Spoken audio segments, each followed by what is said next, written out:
आप देख रहे हैं न्यूज इनसाइडर के साथ प्रोग्राम स्पेशल रिपोर्ट, जिसमें दिन भर की अहम खबरें पहुंचाएंगे आप तक। इस प्रोग्राम को आप तक पहुंचाने में हमारे साथ ताउन किया है ग्लोबल इनोवेशंस कंसल्टेंसी ने, जो कि तालीम के लिए वादी का भरोसेमंद ब्रांड है। स्टार हॉस्पिटल सनत नगर श्रीनगर ने, जहां दुनिया के बेहतरीन डॉक्टर्स हर मर्ज का शफा बख्श इलाज करते हैं। Birla open minds international school TMT Srinagar ने सैंसोगीजर, जो कि सर्दी के मौसम में गर्म पानी के लिए जम्मू कश्मीर के लोगों का भरोसेमंद ब्रांड है। और Al Fazal tour and travels Anantnag Kashmir ने, जो हज, उम्रा और जियारत के लिए बेहतरीन खिदमत फराहम करते हैं। वज़ीर आला उमर अब्दुल्ला का श्रीनगर में प्रेस कॉन्फ्रेंस से खिताब, PSA का खात्मा, रिजर्वेशन का मसला, बड़गाम बाईपोल्स, आगा राहुल्ला मेहदी से बातचीत, स्टेटहुड की बहाली, बीजेपी के साथ हाथ मिलाने की अफवाहें और इंतखाबी मंशूर में किए गए वादों पर दिए बड़े बयान। जम्मू और कश्मीर के वज़ीर आला उमर अब्दुल्ला की जानिब से आज एक प्रेस कॉन्फ्रेंस में मीडिया से गुफ्तगू करते हुए कहा गया कि अगर उनकी हुकूमत दोबारा स्टेटहुड हासिल कर लेती है तो वो पब्लिक सेफ्टी एक्ट को फौरन ही खत्म कर देंगे। असेंबली सेशन का भी इंतजार नहीं किया जाएगा, ऑर्डिनेंस के जरिए ही इस कानून को रद्द कर दिया जाएगा। उमर अब्दुल्ला ने कहा कि जब हमने अपने पार्टी का मैनिफेस्टो जारी किया था, तब भी मैंने ये कहा था कि बहुत सी चीजें सिर्फ तभी मुमकिन होंगी जब जम्मू कश्मीर को फिर से रियासती हैसियत की बहाली हो जाएगी।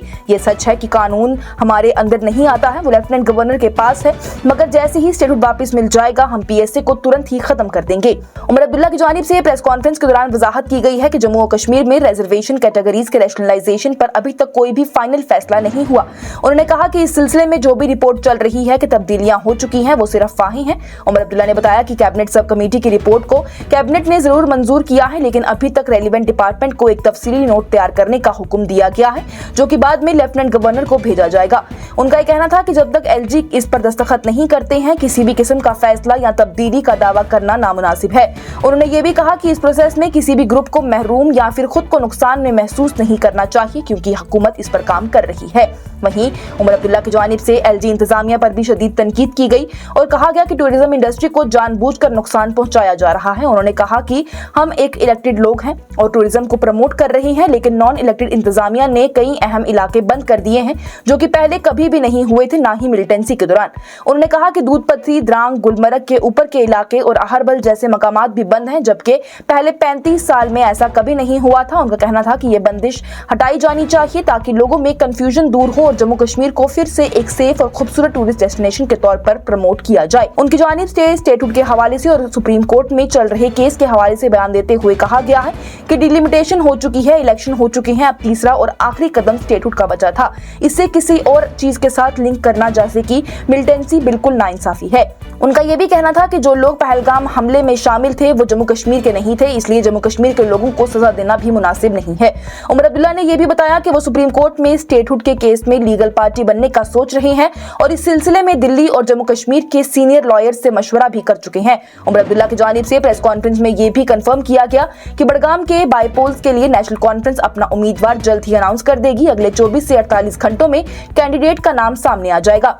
उन्होंने बताया कि नगरोटा सीट कांग्रेस के लिए छोड़ी गई है। उनका कहना है कि हम चाहते हैं कि कांग्रेस जम्मू में मजबूत हो, इसलिए न सिर्फ नगरोटा सीट छोड़ रहे हैं, बल्कि उनकी जीत के लिए हम काम भी करेंगे। बड़गाम ज़मीनी इंतखाबात में उमर अब्दुल्ला का ऐलान आगा राहुल्ला के मशवरे से करने के सवाल के जवाब में आया था। उमर अब्दुल्ला ने कहा है कि जिस टीम ने उम्मीदवारों के ऐलान करने हैं, उनकी आगा राहुल्ला से बात हो रही होगी, लेकिन उनकी खुद से आगा राहुल्ला से किसी तरह की कोई बातचीत नहीं हुई है। उमर अब्दुल्ला ने राज्यसभा के इंतखाबात का जिक्र करते हुए कहा कि ये इंतखाबात बताएंगे कि कौन बीजेपी का साथ दे रहा है। उन्होंने कहा कि स्टार लोन पर भी सवाल उठाते हुए कि उन्होंने बीजेपी की मदद आखिर क्यों की। उन्होंने ये भी कहा कि जो लोग आज हमें क्रिटिसाइज कर रहे हैं, उन्होंने साल 2014 में बीजेपी के साथ हाथ मिलाकर लोगों से दगा की थी, हम उनकी गलतियां नहीं दोहराएंगे। उमर अब्दुल्ला की जानिब से वजाहत दी गई है कि नेशनल कॉन्फ्रेंस का बीजेपी के साथ दोबारा अलायंस करने का कोई इरादा नहीं है। उनका यह भी कहना था कि PDP बीजेपी का साल 2015 का गठबंधन जम्मू कश्मीर के लिए तबाहकुन साबित हुआ। स्मार्ट मीटर के बारे में हो रहे तनकीदी सवालात का जवाब देते हुए उमर अब्दुल्ला ने कहा कि स्मार्ट मीटर्स इलेक्ट्रिसिटी बिल बढ़ाते नहीं हैं, बल्कि कुछ इलाकों में कम भी कर रहे हैं। उन्होंने वजाहत दी है। उमर अब्दुल्ला ने वजाहत दी कि 200 यूनिट फ्री बिजली देना हमारे मैनिफेस्टो का हिस्सा है, लेकिन अगर हमारे पास एक्यूरेट मीटर नहीं होंगे तो हम कैसे ये सब्सिडी दे सकते हैं।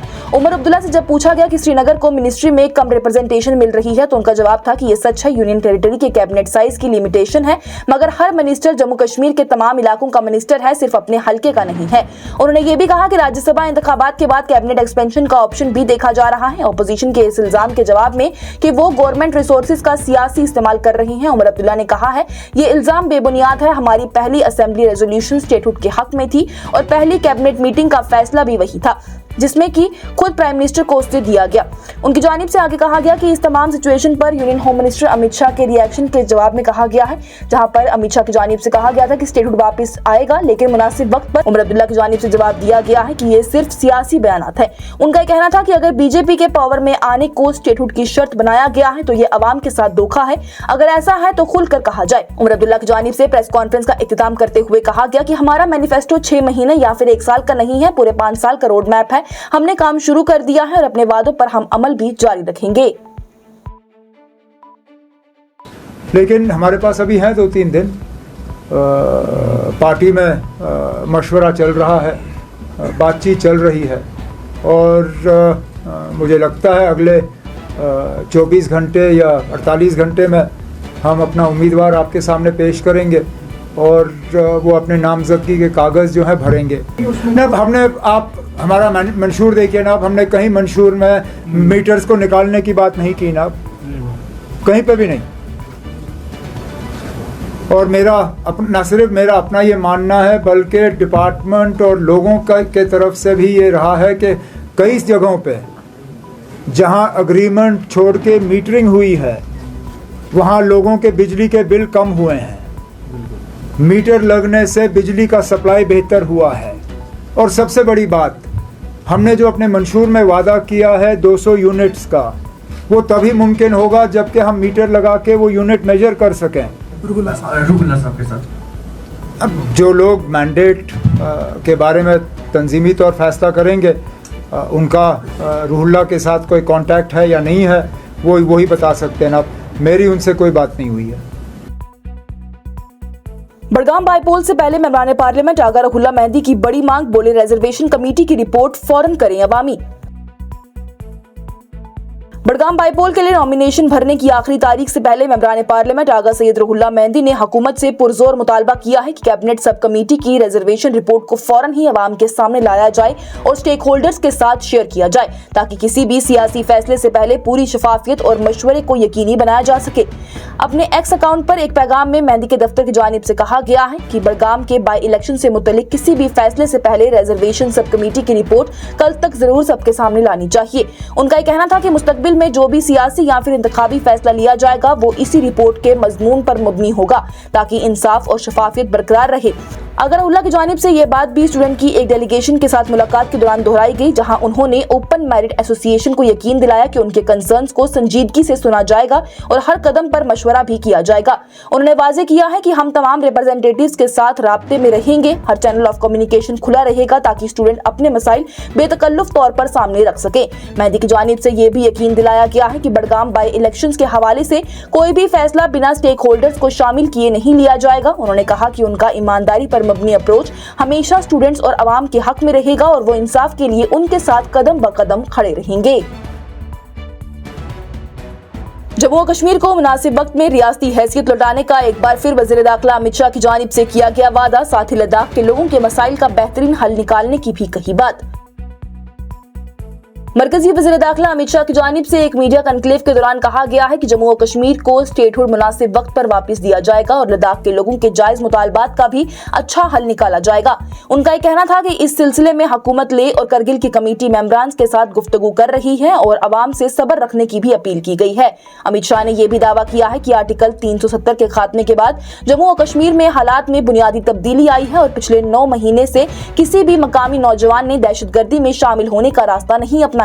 उनका यह कहना था कि साल 1990 के बाद से जो अलगाव रवैया पैदा किया गया था उसमें अब कमी आ चुकी है। पहले पाकिस्तान को क्रॉस बॉर्डर टेररिस्ट भेजने की जरूरत नहीं पड़ती थी, वो यहाँ के बच्चों के हाथों में ही हथियार थमा देते थे। आज हालात बिल्कुल बदल चुके हैं। अवाम महसूस करती है कि पूरा मुल्क उनका है और वो मुल्क का हिस्सा है।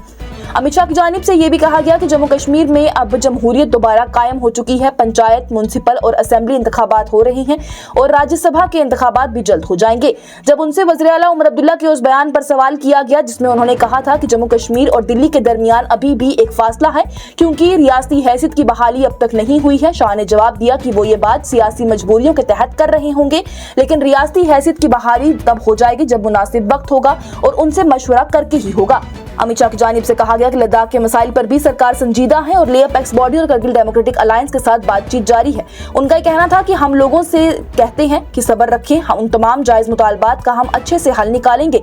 जब उनसे एक्टिविस्ट सोनम वांगचुक के बारे में सवाल किया गया जो कि लेह में बीजेपी ऑफिस जलाए जाने और कुछ इमारतों की तोड़फोड़ के बाद जेल में है, तो शाह ने कहा कि मैं किसी शख्स के बारे में नहीं बोल सकता, उनका केस कोर्ट में है और फैसला सबूतों की बुनियाद पर होगा, मैं सिर्फ लोगों के मुतालबात पर बात कर सकता हूँ। एमएलए मेराज मलिक को राज्यसभा इंतखाबात में जेल से देना होगा वोट, ताहम हाई कोर्ट असेंबली सेशन में शामिल होने की दरख्वास्त पर 27 अक्टूबर को करेगी समाअत।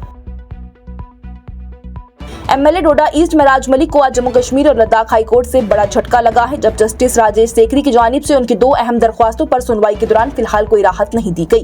कोर्ट ने राज्यसभा के लिए वोट डालने की इजाजत तो दी लेकिन सिर्फ पोस्टल बैलेट के जरिए जेल से, जबकि असेंबली सेशन में जिस्मी तौर पर हिस्सा लेने की दरख्वास्त पर भी अभी फैसला 27 अक्टूबर को लिया जाएगा। मेराज मलिक की तरफ से सीनियर एडवोकेट राहुल पंत और उनके साथ एडवोकेट शेख शकील अहमद, मुजफ्फर इकबाल खान, अप्पू सिंह सलाथिया, तारिक मुगल और मोहम्मद जुल्करनैन चौधरी ने कोर्ट के सामने गुजारिश की है कि उनके मौकिल को 24 अक्टूबर को होने वाले राज्यसभा इंतखाबात के लिए वोट टालने और 23 अक्टूबर से शुरू होने वाले असेंबली सेशन में शामिल होने की इजाजत दी जाए क्योंकि ये मामला निहायती अहम है। दूसरी तरफ से सीनियर एडवोकेट सुनील सेठी और senior additional advocate general Monika Kohli ने भी हुकूमत को बताया है कि वो पोस्टल बैलेट कॉम्पिटेंट अथॉरिटी को भेज चुके हैं जो कि जेल तक पहुंचा दिया गया है ताकि मेराज मलिक जेल से ही अपना वोट डाल सके। लेकिन कोर्ट ने यह वाजे किया है कि हुकूमत का लिखित जवाब अब तक रिकॉर्ड पर नहीं आया है, इसलिए फिलहाल सिर्फ ये हुक्म दिया गया है कि मेराज मलिक को जेल से वोट डालने का पूरा हक दिया जाएगा और सरकार को यकीन बनाना होगा कि ये काम कानूनी तौर पर और महफूज तरीके से अंजाम दिया जाए। यानी कोर्ट ने उन्हें जेल से निकालकर श्रीनगर ले जाकर वोट डालने की दरख्वास्त को मुस्तरद कर दिया है और ये तय किया है कि बैलेट पेपर जेल में ही मेराज मलिक को दिया जाएगा जिससे वो वोट देकर जेल के जरिए ही वापस इलेक्शन अथॉरिटी को भेज देंगे। वहीं मेराज मलिक की दूसरी दरख्वास्त असेंबली सेशन में हिस्सा लेने की, उस पर भी अभी कोई फाइनल फैसला नहीं हुआ है। कोर्ट का ये कहना है कि इस सिलसिले में अगला मरहला अब 27 अक्टूबर 2025 को होगा जब इस अर्जी पर दोबारा सुनवाई की जाएगी। और बड़गाम और नगरोटा हलके में होने वाले ज़मीनी इंतखाबात में कांग्रेस भी उतरेगी मैदान में। जेके पीसीसी सरबराह तारिक हमीद कर्रा बोले, हमारे सभी ऑप्शंस हैं खुले। जम्मू और कश्मीर प्रदेश कांग्रेस कमेटी की जानिब से आज कहा गया है कि वो 11 नवंबर को होने वाले 2 असेंबली हलकों के बाईपोल्स के लिए उम्मीदवारों को फील्ड करने के लिए सब ऑप्शंस पर गौर कर रही हैं। ये दोनों हलके बड़गाम और नगरोटा में हैं। जुमेरात को ही जम्मू कश्मीर के वज़ीर आला उमर अब्दुल्ला की जानिब से कहा गया था कि उनकी पार्टी यानी नेशनल कॉन्फ्रेंस बड़गाम सीट से इंतखाबात लड़ेगी, जबकि कांग्रेस नगरोटा से अपना उम्मीदवार उठाती है तो नेशनल कॉन्फ्रेंस उसका सपोर्ट करेगी। वहीं आज मीडिया से गुफ्तगू करते हुए जम्मू कश्मीर प्रदेश कांग्रेस कमेटी के सरबराह तारिक हमीद कर्रा की जानिब से कहा गया कि अभी फाइनल फैसला कांग्रेस की सेंट्रल हाई कमांड ही करेगी। कर्रा ने कहा है कि उन्होंने यानी नेशनल कॉन्फ्रेंस ने कहा है कि वो नगरोटा में सपोर्ट करेंगे, लेकिन हम अपना केस हाई कमांड के सामने रख देंगे और जब उनका जवाब आएगा उसका हम इंतजार करेंगे। जब उनसे पूछा गया कि क्या कांग्रेस दोनों सीट से इंतखाबात लड़ने का प्लान कर रही है तो कर्रा ने फिर से कहा ये फैसला सेंट्रल हाई कमांड ही करेगी, लेकिन सभी ऑप्शंस हमारे लिए खुले हैं।